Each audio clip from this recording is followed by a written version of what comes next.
오늘 말씀은 고난주간에 나타난 새 인물이라는 제목으로 같이 말씀을 좀 나누겠습니다.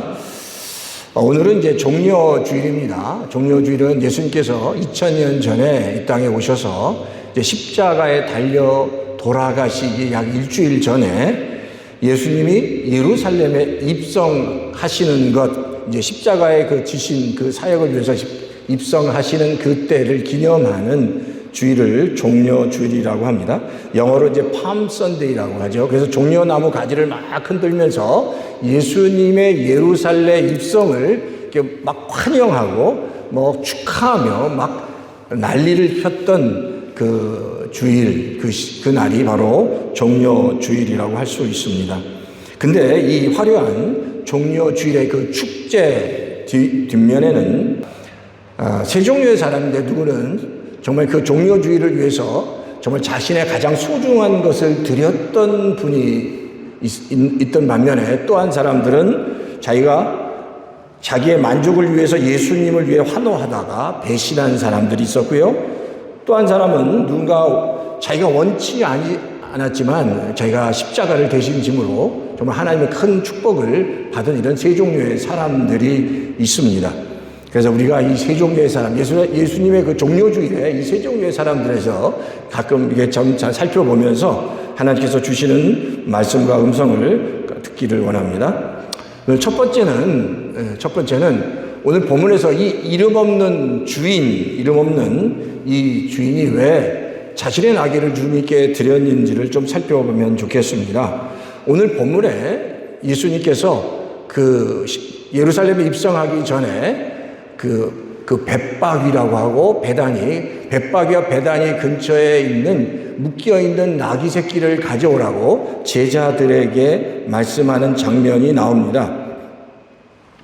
자, 예수님께서 예루살렘에 들어가셔야 되는데 그 구약의 스가랴 7장에 나온 말씀처럼 예수님께서 나귀 새끼를 타고 예루살렘에 입성하신다는 그 말씀을 이루시기 위해서 지금 예수님께서 제자들에게 나귀 새끼를 가져오라고 말씀하고 있다라는 겁니다. 근데 놀랍게도 예수님께서 나귀 새끼를 가져오라고 했을 때 그 나귀 새끼의 주인이 그것을 흔쾌히 허락했다는 겁니다.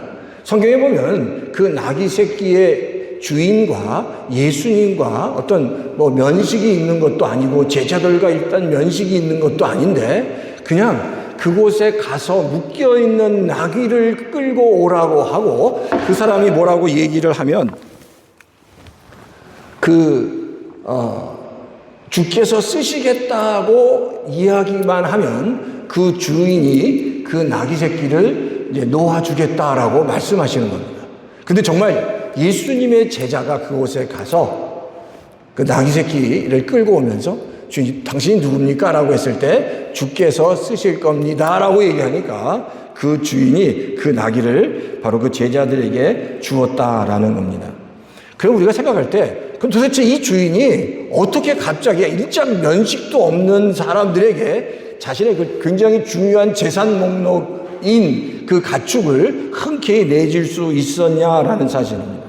근데 우리가 그 배경을 좀 살펴보면 사실 예수님께서 여러 번 예루살렘에 오셔서 예루살렘에서 같이 제사에 참여하시고 많은 집회들을 예루살렘 근처에서 하셨습니다. 그러니까 그때 예루살렘에 수차례 방문하셨을 때 당연히 그 근처였던 베다니와 벳박에 오셔서 그곳을 지나가셨고 바로 그때 그 근처에 살았던 바로 이 나귀 새끼의 주인이 예수님의 말씀과 행적을 들었을 거다라는 겁니다. 그리고 그 말씀을 듣고 이 주인은 이분이 정말 권위가 있구나. 그분의 말씀에는 권위가 있구나. 그리고 예수님께서 행하신 기적들을 보면서 이분이 뭔가 굉장한 영적인 영향력을 갖고 계신 분이구나라는 생각을 그가 할 수 있었을 겁니다. 바로 그러한 예수님에 대한 관심과 사랑과 그 예수님과의 어떤 말씀과 접촉을 통해서 예수님에 대해서 관심을 갖기 시작했다는 겁니다. 근데 굉장히 중요한 건 이렇게 조금씩 주님과 말씀과 여러 가지 모양으로 이게 컨택 포인트가 생기면서 그 은혜가 쌓여갈 때 바로 그런 성도에게 하나님께서 놀라운 일들을 베풀어 주신다는 겁니다. 근데 그런 일들이 이제 하나씩 둘씩 생기다가 결정적인 사건이 바로 오늘 우리 본문 바로 이 시점에 바로 이 직전에 어떤 일이 벌어졌죠? 예수님께서 그 예루살렘에 들어가시기 바로 며칠 전에 죽은 나사로를 살리는 사건이 있습니다. 바로 베다니 근처에서 죽은 나사로를 다시 살리는 그 사건이 일어났는데 바로 이 이름 모를 나귀 새끼의 주인이 바로 그 근처에 살았기 때문에 아마도 그 사건이 일어난 나사로 그 집에 직접 방문했을 수도 있고 그리고 그 이야기를 아주 생생한 증언으로 들었을 가능성이 있었을 겁니다. 자, 그러니까 이 이름 모를 나귀 새끼의 주인은 예수님께서 죽은 나사로를 자기가 늘 같이 지냈던 자기의 친구 같은 동네 사람 같은 나사로가 죽었다가 다시 살아났다는 이야기를 들으면서 그 마음속에 이분이 단순한 스승이 아니라 생명의 주시며 메시아시구나라는 그런 믿음의 고백을 그가 가슴속에 하고 있었을 겁니다. 그러니까 그를 준비하고 있었던 거죠. 예수님이 정말 그 메시아가 생명의 주가 지금 이곳에 오셨구나라고 그가 그렇게 생각할 수 있었을 겁니다. 그때 예수님께서 제자들을 보내신 겁니다.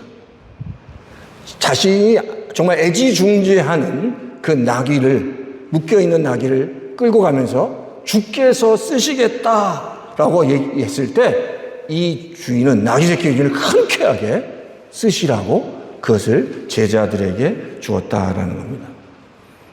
우리가 여기서 참 한 가지 우리가 다시 한번 생각해야 될 교훈이 뭐냐면 하나님께서 하나님의 백성들에게 주시는 아주 소중한 은혜들은 한 번에 큰 은혜로 그 사람을 변화시키기보다 내 삶 속에 아주 조그마한 것부터 하나씩 주님을 만나고 경험하고 깨달으면서 하나님의 사랑을 깨달아가면서 그의 그 가랑비에 옷이 젖는다고 하죠. 그것처럼 가랑비에 옷 젖듯이 하나님의 사랑과 예수님의 사랑을 조금씩 그 은혜를 경험해 가면서 하나님의 사랑을 깊이 깨닫게 되고 어느 순간에 이분이 정말 나를 정말 사랑하시는 메시아구나, 사랑해 주시구나, 생명의 주구나라고 고백할 수 있다라는 겁니다. 바라기는 이런 정말 신비하면서 정말 놀라운 하나님의 은혜가 우리 임마누엘 한인 장로교의 모든 성도님들 가운데 충만하게 일어나기를 주의 이름으로 축원합니다. 자, 그래서 주께서 쓰시겠다 하라라고 말씀하시는 그 말씀에 바로 이 이름 모를 주인, 나귀 새끼의 주인이 제자들에게 그 나귀를 내어드릴 수 있었다라는 겁니다. 자, 그런데 보세요. 이 사건이 또 다른 더 흥미로운 이야기가 있는데 그게 바로 뭐냐면 바로 이 사건은 그 마태복음에 우리가 오늘 마태복음 21장을 읽었는데 마태복음 21장 2절과 7절에 나옵니다. 자, 마태복음 21장 2절 한번 제가 읽어볼게요. 이르시되 너희는 맞은편 마을로 가라. 그리하면 곧 메인 나귀와 나귀 새끼가 함께 있는 것을 보리니 풀어 내게로 끌고 오라라고 얘기합니다. 이 사건에 대해서 우리 여기 계신 분들이 많이 성경을 읽으면서 예수님께서 예루살렘에 입성하실 때 나귀 새끼를 타고 가셨다고 우리가 그렇게 너무 잘 알고 있는데 마태는 다른 복음서와 다르게 지금 제자들이 가서 그 나귀를 가져왔는데 나귀 새끼 한 마리가 아니라 나귀와 어미 나귀와 바로 나귀 새끼를 함께 데리고 왔다라고 마태는 아주 그걸 구체적으로 얘기하고 있습니다. 다른 복음서는 그냥 나귀 새끼를 가져왔다라고 얘기하는데 마태만 그것을 메인 나귀와 나귀 새끼를 함께 데려왔다라고 얘기하고요. 7절에 보면 나귀와 나귀 새끼를 끌고 와서 그리고 자기들의 겉옷을 그 위에 얹고 예수께서 그 위에 타셨다라고 얘기하는데, 예수님께서 타신 나귀는 나귀 새끼였습니다. 근데 그 어미 나귀가 그 앞에 있었다라는 겁니다. 그러니까 지금 마태만 그 나귀 새끼만이 아니라 나귀와 나귀 새끼를 제자들이 갖고 왔고, 예수님께서 예루살렘에 입성하실 때로 2마리의 나귀가 바로 예루살렘에 예수님과 함께 동행했다라고 그렇게 말씀하고 있다라는 겁니다. 근데 이 마태가 이걸 기록하면서 굉장히 정말 섬세하고 아주 중요한 그 배려에 대한 그 어미 그 나귀와 새끼 나귀를 예수님께 드린 그 나귀 새끼의 주인의 아주 세심한 배려와 그 마음을 아주 잘 설명해 주고 있다라는 겁니다. 자, 그걸 이유를 설명하면 이렇게 얘기할 수 있습니다. 그 어린 나귀 새끼는 사실 어미의 돌봄이 필요한 상태였을 가능성이 큽니다. 그리고 그런데 그 주인이 그 나귀 새끼를 예수님께서 달라고 했을 때 어미 새끼와 나귀 새끼를 함께 내어주는데, 그 이유 중에 하나가 뭐냐면, 이 어린 나귀는 한 번도 짐이나 사람을 태워본 적이 없기 때문에 사람이 탔을 때 그 일로 불안하여져서 어떤 일들이 벌어질 수 없었을 거라고 이 주인이 생각했던 것 같습니다. 그래서 그 어린 나귀 새끼를 안정시키기 위해서 바로 어미 나귀와 함께 동행케 했다라는 겁니다. 그리고 그것은 또한 예수님께서 그 말씀에 따라 예루살렘에 입성하실 때도 예수님께서 입성할 때 그 한 번도 짐이나 사람을 태워본 적이 없는 어린 나귀 새끼가 불안해지지 않도록 하기 위해서 어머니의 뒤를 따라 예수님과 더불어 동행하도록 이 바로 이름을 알지 못하는 나귀 새끼의 주인이 그런 배려를 했다라는 거예요. 그러니까 이 마태만 나귀와 나귀 새끼가 함께 예수님께서 사용하시도록 그가 하나님께 예수님께 드렸다라고 성경이 기록하고 있습니다. 사실 예수님이 필요한 건 구약의 말씀, 스가랴서의 구약의 말씀을 위해서 나귀 새끼만 필요했는데, 사실 이 나귀 새끼의 주인은 그 어린 나귀 새끼가 예수님을 잘 보필하고 그 사역을 감당하기 위해서 어미 나귀도 함께 예수님께 드렸다라고 성경은 말씀하고 있는 겁니다. 이 사건을 통해서 이 이름이 알려지지 않은 이 나귀 새끼의 주인은 주님께서 원하시는 것뿐만 아니라 주님의 사역을 위해서 그의 온 마음으로 예수님을 서포트했다라는 겁니다. 바로 이런 부분들이 예수님의 마음에 정말 큰 감동이 되지 않았을까라는 생각이 듭니다. 철저하게 예수님께서 그 사역을 온전하게 감당하기 위해서 이 주인이 자기가 가지고 있는 모든 것을 드립니다. 사실 그 시대에 나귀는 재산 목록 1호, 2호였을 겁니다. 자기에게 정말 소중한 재산 목록 1호와 2호를 예수님께서 마음대로 사용하시도록 다 드렸습니다. 그리고 예수님은 그 나귀 새끼를 통해서 입성하셨고, 예수님께서 그 사역, 예루살렘에 들어가시는 모든 아주 중요한 사역을 감당할 수 있었다는 겁니다. 성경에 이 나귀 새끼를 드렸던 이름 모를 주인이 어떻게, 그게 어떤 축복을 받았고 어떤 일이 있었는지를 자세하게 기록하진 않았지만, 분명히 하나님께서 정말 자기 마음으로 예수님을 서포트했던 그 나귀 새끼의 주인에게 정말 놀랍게 하나님께서 축복해 주신 줄 믿습니다.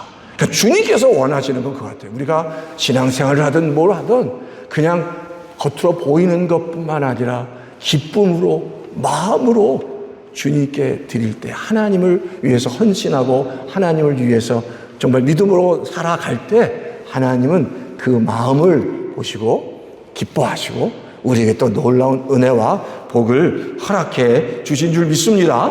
바로 이런 순수한 마음이 우리에게 필요하고, 성경에 또 아주 순수한 마음이 나오는 장면이 오병이어의 사건입니다. 여러분 다 아시죠? 오병이어의 사건에 나오는 그 어린아이가 예수님께 드린 떡 5개 물고기 2마리 사건이 다른 그곳에 있는 믿음 있다고 하는 제자들조차 야, 이 무슨 떡 5개 물고기 2마리로 뭘 할 수 있냐라고 했지만 그곳에서 끝까지 예수님의 말씀과 예수님께 하신 모든 행적을 지켜봤던 그 어린아이는 그 도시락을 드리면서 예수님께서 어떤 일을 하실지는 알지 못하지만 주님이라면 하실 수 있습니다라는 그 마음으로 그 오병이어의 도시락을 드렸을 때 역사가 일어나는 겁니다. 하나님을 만나고 경험하는 것은 제가 늘 말씀드리듯이 정말 하나님과 주님과 1대1에서 그 우리의 진정한 마음이 하나님께 보여지고 예수님께 보여질 때 그때 하나님은 그 성도에게 그 교회 위에 놀라운 은혜와 사랑을 주시는 줄 믿습니다. 우리 임마누엘 한인 장로교회 모든 성도님 제가 보면 한 분 한 분마다 정말 하나님을 향한 그 마음이 정말 애틋한 걸 제가 이렇게 마음 씀씀이를 보면 교회를 생각하시는 그 마음들을 보면 성도님들 한 분 한 분을 서로 이렇게 케어하고 격려하는 것을 제가 보면 우리 하나님께서 예수님께서 우리 임마누엘 한인 장로교회 성도님 한 분 한 분을 보시면 감동이 되실 것 같아요.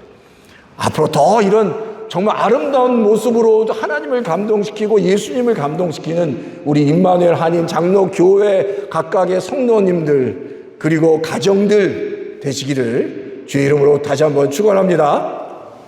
제가 그 세무사라는 일을 하다 보면 정말 다양한 종류의 분들을 만나고 목사님 또 전도사님 또 일반 성도님들을 많이 만나게 됩니다. 근데 제가 만나면서 최근에 정말 큰 은혜를 받았던 일이 있었습니다. 그냥 같이 오셔서 같이 이야기를 하는데 이런 얘기를 하시래요. 갑자기 자기가 예전에 경험했던 하나님의 정말 그 은혜를 나누시는 거예요. 그럼 저는 이제 들어야죠. 이런 얘기 저런 얘기를 하게 되는데 그 목사님이셨는데 갑자기 오셔서 자기가 예전에 자기가 받았던 큰 은혜 그리고 그 뒤에는 영주권을 받는데 하나님의 너무나도 큰 은혜가 있었다는 거예요. 근데 그 분이 이렇게 얘기하십니다. 한국에서 미국에 와서 목회를 하게 됐고 담임 목사로 사역을 하게 됐고 그리고 담임 목사로 사역을 하면서 거기서 영주권을 이제 신청하셨다고 합니다. 그 지역이 시카고 지역이었대요. 그래서 거기서 열심을 다해서 정말 열심을 다해서 교회를 섬기면서 그리고 애를 쓰고 있는데 그렇잖아요. 교회 섬기고 뭐 이런 일 저런 일을 하다 보면 교회 안에 여러 가지 많은 어려운 일들이 막 일어나기 시작하셨다고 그러더라고요. 그러면서 그 일들이 막 일어나니까 이 목사님 너무나도 힘들고 어렵고 그러면서 그 문제의 어떤 뭐 자세하게 다 얘기하기는 그렇지만 그 문제가 일어난 그 일들이 그 목사님 자신이 만약에 이 자리를 피하기만 하면 다 정리될 수 있는 어떤 그런 문제가 계속해서 일어나니까 이 목사님이 아니 지금 어렵게 한국에서 청빙받아 와서 정말 열심을 다해서 최선을 다해서 교회를 아주 성장시키고 잘 하고 있는데 자기가 걸림돌이 되는 것 같아서 너무 가슴이 아파서 결국 그 교회를 사임하게 됐다는 거예요.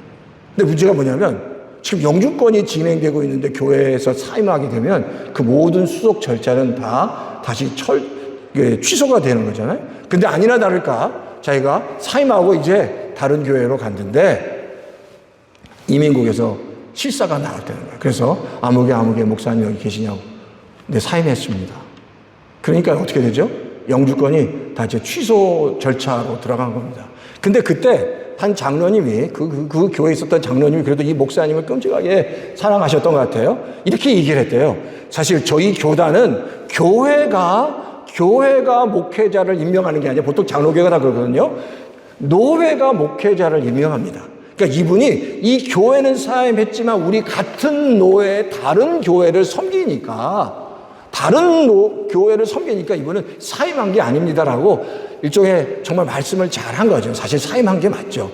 근데 그렇게 이야기를 잘 했는데 아니나 다를까 뭐 그런 어필이 받아들여지지 않고 그냥 이제 취소 절차가 간 겁니다.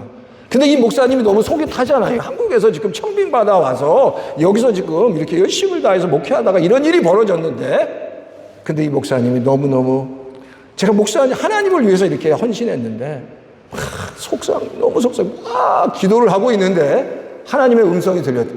아무개 목사야, 영주권 받아라. 이런 음성을 들었다는 거예요. 제가 그 음성을 들으면서 너무너무 화가 나요. 하나님, 지금 취소되고 지금 다 이제 끝나가는데 무슨 영주권을 받습니까, 제가.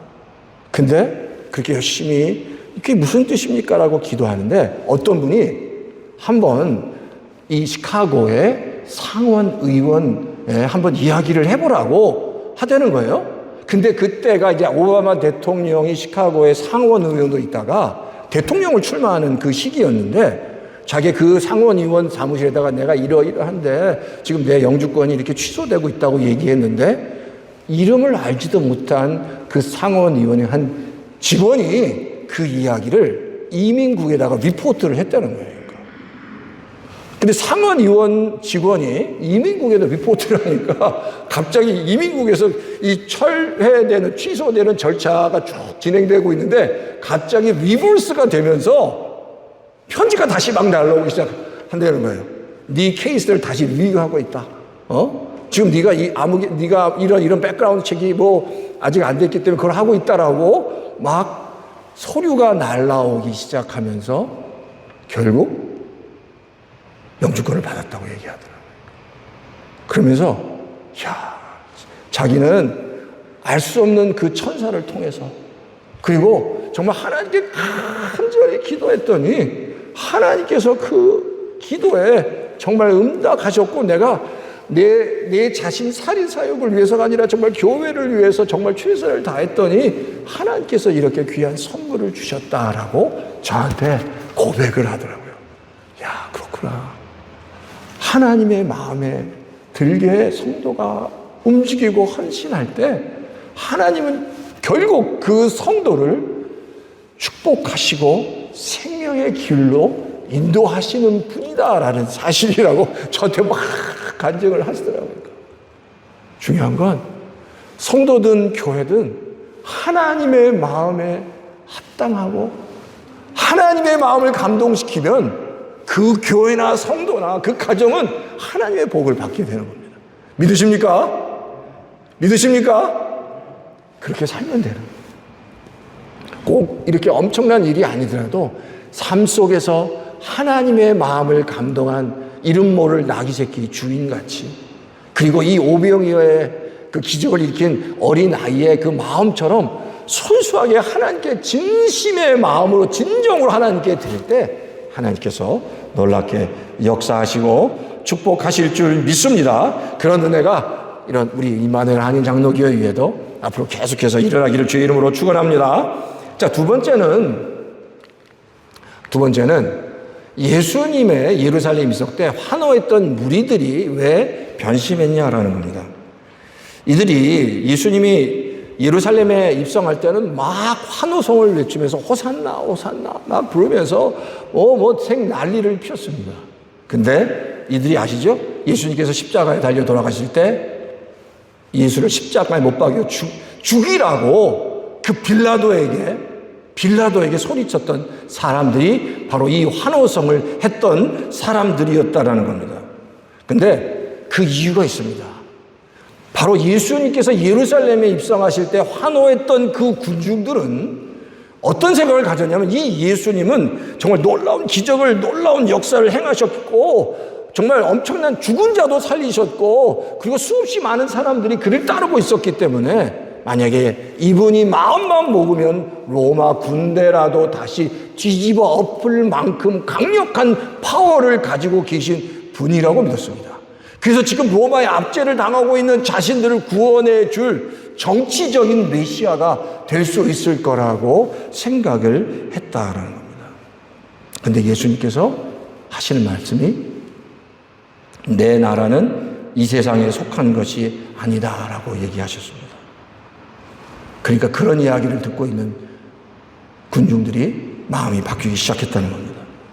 그리고 이들이 예수님을 정말 메시아 그리고 호산나 부른 이유는 예수님께서 오병이어의 그런 기적들을 행하시면서 정말 놀라운 음식과 놀라운 일들을 행하신 그 예수님을 찬양하는 게 아니라 예수님이 행하셨던 그가 주신 떡과 그가 주신 복과 치유에만 관심이 있었다는 겁니다. 근데 예수님께서 십자가에 힘없이 정말 끌려가시는 모습을 보고 바로 이 백성들은 예수님을 배신했다는 겁니다. 예수님께서 제자들과 성도들에게 자신의 십자가를 지고 나를 따르라고 하신 이런 말씀을 들으면서 이들은 예수님은 더 이상 우리에게 도움이 되지 않는구나 라고 생각했다는 겁니다. 우리가 신앙생활하면서 그렇습니다. 우리가 나에게 당장 무엇이 필요해서 내가 주님을 따르는 게 아니라 정말 하나님 내 마음으로 정말 주님을 따르기 원합니다. 내 마음으로 주님께 나아가기 원합니다. 내 마음을 받아주십시오. 내가 이렇게 열심을 다해서 하나님을 사랑하고 주님을 찬양합니다. 그런 마음으로 정말 일편단심의 그 마음으로 하나님께 나아갈 때 하나님께서 그것을 기뻐 받으시는 줄 믿습니다. 그러니까 이런 사람들은 다 배신하거든. 그런데 세 번째 인물이 바로 구레네 시몬이라는 인물입니다.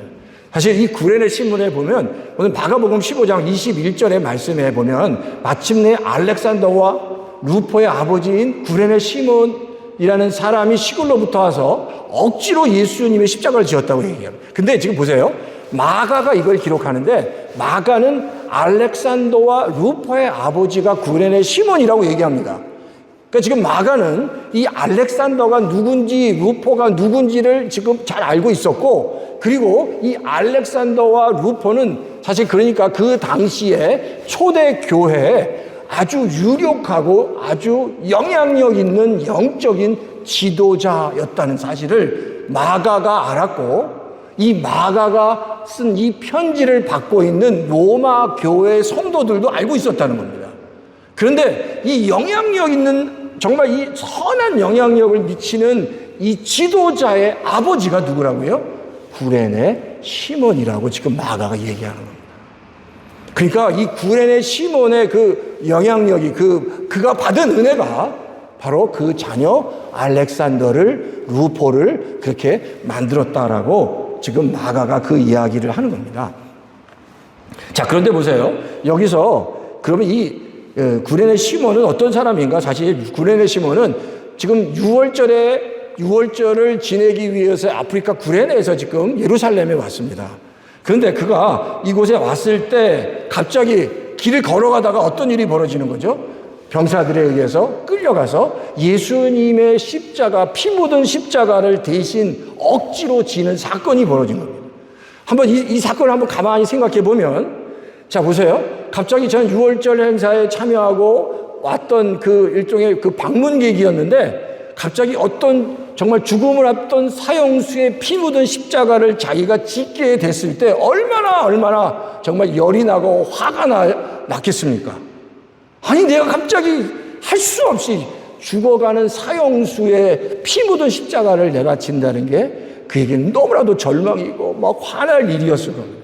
그런데 그것을 억지로 바로 구레네 시몬이 지었을 때 바로 예수님을 가장 가까이서 만나게 되고 그분의 모습을 보게 되고 그분이 당하시는 고통을 보게 되고, 그리고 그가 정말 한 발짝 한 발짝 가시면서 그 예수님을 통해서 뿜어나오는 그 은혜 가운데 그가 변화되기 시작했다라는 겁니다. 억지로 십자가를 졌지만 그 예수님 옆에서 억지로 진 십자가 옆에서 정말 큰 은혜를 받았습니다. 제자들은 그때 말로만 저희가 죽기까지 주님을 따르겠다고 했는데 예수님께서 로마 병사에게 잡히자마자 다 도망갔는데 억지로지만 이 구레네 시몬은 예수님의 십자가를 지었다는 거예요. 때때로 우리가 신앙생활 하면서 내가 하고 싶지 않은 많은 일들이 있습니다. 헌신해야 될 일이지만 내가 너무나도 귀찮을 수도 있고 내가 정말 감당하기에 벅찬 일들도 있습니다. 근데 때때로 그걸 그냥 거부하고 거절하기보다 믿음으로 잘 그 일을 감당할 때, 억지로라도 감당할 때 하나님께서 그 성도의 마음을 보시고 축복해 주신다라는 사실입니다. 바로 이 구레네 시몬의 그 모습이 그 억지로 지었지만 그 자손에게 정말 큰 영적인 복을 하나님께서 허락해 주셨다라는 겁니다. 우리가 하면서 이 땅을 살아가면서 어려운 일을 당할 때 왜 하필 나야? 내가 왜 일을 해야 돼? 라는 생각들도 많이 있습니다. 우리가 살아가면서 그럴 때 많잖아요. 그런데 그때라도 기쁨으로 이게 하나님의 나에게 주신 일이고 책임이다라고 믿고 기쁨으로 그 일을 감당하고 또 주님께 감사하며 나갈 때 하나님께서 그 모습을 보시고 우리 성도님과 저와 우리 교회 위에 놀라운 하나님의 복을 놀랍게 허락해 주실 줄 믿습니다. 이번 이제 고난주간인데 이 고난주간을 맞이하면서 주님께서 당하신 십자가의 그 은혜, 그리고 보혈의 그 공로, 하나님의 사랑 묵상하면서 이번 일주일 동안 한번 이렇게 거룩하게 보내면 참 좋을 것 같습니다. 그래서 주님께서 나에게 주신 그 은혜가 뭔지, 우리 임마누엘 한인 장로계 우리 성도님 한 분 한 분에게 주신 그 은혜가 뭔지 헤아려 깨달으시는 우리 성도님 다 되시기를 주의 이름으로 축원합니다. 이제 말씀을 정리하겠습니다. 첫째는 하나씩 깨달아가면서 주님을 경험할 때 하나님의 귀한 은혜를 경험하게 됩니다.